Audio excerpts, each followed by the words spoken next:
இருந்து முனைவரும் பேராசிரியரும் பட்டிமன்ற பேச்சாளரும் கவிஞருமான என் ஜலநாதன் ஐயா அவர்கள் இன்று மகாத்மா காந்தி சொன்ன தகவல்கள் என்னும் தலைப்பிலே பேச வருகின்றார். வாருங்கள் ஐயா. தமிழே அமுதே வருவாய் நிறைவாய் தருவாய். உலகெங்கும் உள்ள தமிழ் உறவுகளுக்கும் ஜெர்மனி தமிழறி வானொலிக்கும் நேயர்களுக்கும் திரு நைனை விஜயன் அவர்களுக்கும் திருமதி சசிகலா நைனை விஜயன் அவர்களுக்கும் என் வணக்கம்.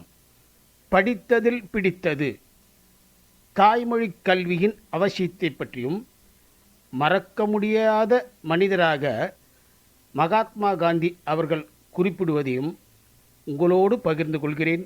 தக்கோலம் என் ஜலநாதன், உத்திரமேரூர், தமிழ்நாடு. தாய்மொழி கல்வி அவசியத்தை பற்றி மகாத்மா காந்தி கூறுகிறார்.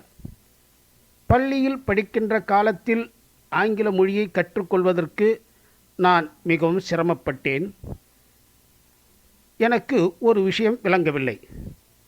ஒரு இந்தியன் ஆங்கில மொழியை கற்றுக்கொள்வது தேவைதானா என்ற சந்தேகம் எனக்கு அடிக்கடி ஏற்படுவதுண்டு. ஆங்கில இலக்கிய பகுதிகளை பள்ளி மாணவர்கள் மனப்பாடம் செய்வதால் என்ன பயன் ஏற்பட்டுவிடப் போகிறது? அந்த இலக்கியங்களை தாய்மொழியில் மொழிபெயர்த்து படிப்பதால் என்ன நஷ்டம் வந்துவிடப் போகிறது? தாகூரின் வங்கமொழி படைப்புகளின் மொழிபெயர்ப்புகள் மற்ற இந்திய மொழிகளில் நன்றாகத்தானே இருக்கிறது. ரஷ்ய எழுத்தாளர் டால்ஸ்டாயின் கதைகள் இந்திய மொழிகளிலும் சுவையாகத்தானே இருக்கின்றன. ஒவ்வொரு மொழி இலக்கியத்தையும் ரசிப்பதற்கு அத்தனை மொழிகளையும் படிப்பது சாத்தியம்தானா? இதுவெல்லாம் பள்ளி பருவத்திலேயே என்னிடம் ஏற்பட்ட சந்தேகங்கள். எனக்கு தாய்மொழி பற்று அதிகம். பிற்காலத்தில் தன்னுடைய சுயசரிதனை தன்னுடைய தாய்மொழியான குஜராத்தி மொழியில்தான் நான் எழுதினேன். எனக்கு என்னுடைய செயலாளர் மகாதேவ தேசாய் அதை ஆங்கிலத்தில் மொழிபெயர்த்தார் என்று தாய்மொழி கல்வியின் அவசியத்தை காந்தி குறிப்பிடுகிறார். அடுத்ததாக மறக்க முடியாத மனிதராக காந்தி கூறுகிறார். இளம் வயதில் என்னுடைய வாழ்க்கையின் மீது பெரிய பாதிப்பினை ஏற்படுத்திய இருவர் உண்டு என்றால் அவர்தான் ராஜ் சந்திரா என்பவராவார். வாழ்க்கை அமைப்பில் எனக்கும் அவருக்கும் இடையே எந்த ஒற்றுமை இருக்கவில்லை.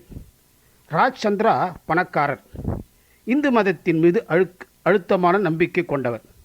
எதை பற்றியும் தெளிவான சிந்தனை அவருக்கு உண்டு. லண்டனில் படிப்பை முடித்துவிட்டு நான் இந்தியாவிற்கு திரும்பிய போது ராஜ் சந்திராவை சந்தித்தேன். ராஜ் சந்திரா ஒரு நகை வியாபாரி, பல கலைகளையும் அறிந்தவராக இருந்தார். அவருக்கு சதாவதானி என்ற பெயரும் உண்டு. அதாவது 100 கவனத்தோடு செயல்படுகின்ற தன்மை என்று குறிப்பிடுவார்கள் அவரை. ஒரே நேரத்தில் பல விஷயங்களை நினைவில் வைத்து அவரால் செய்ய முடியும் என்பதால் அவருக்கு அதாவது சதாவதானி என்ற பட்டம் உண்டு.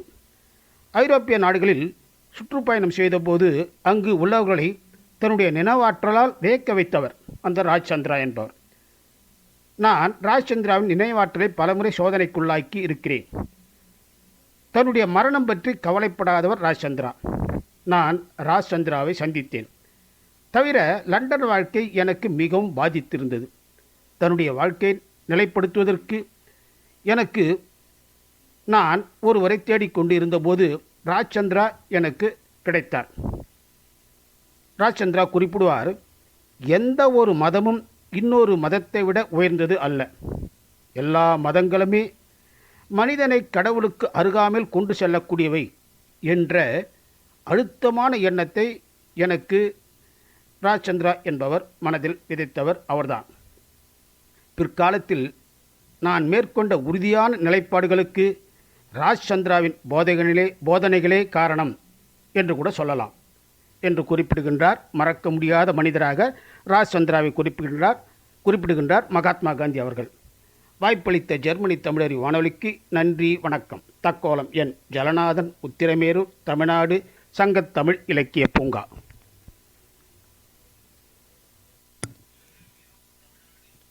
சிறப்பாக மகாத்மா காந்தியின் நினைவுகள் என்ற தலைப்பிலே அருமையான தகவல்களை தந்தார். தக்கோலத்திலிருந்து என் ஜெல்நாதன் ஐயா அவர்கள். நன்றிகள் ஐயா. மீண்டும் மீண்டும் இணைந்து சிறப்பியுங்கள். நன்றி, வணக்கம்.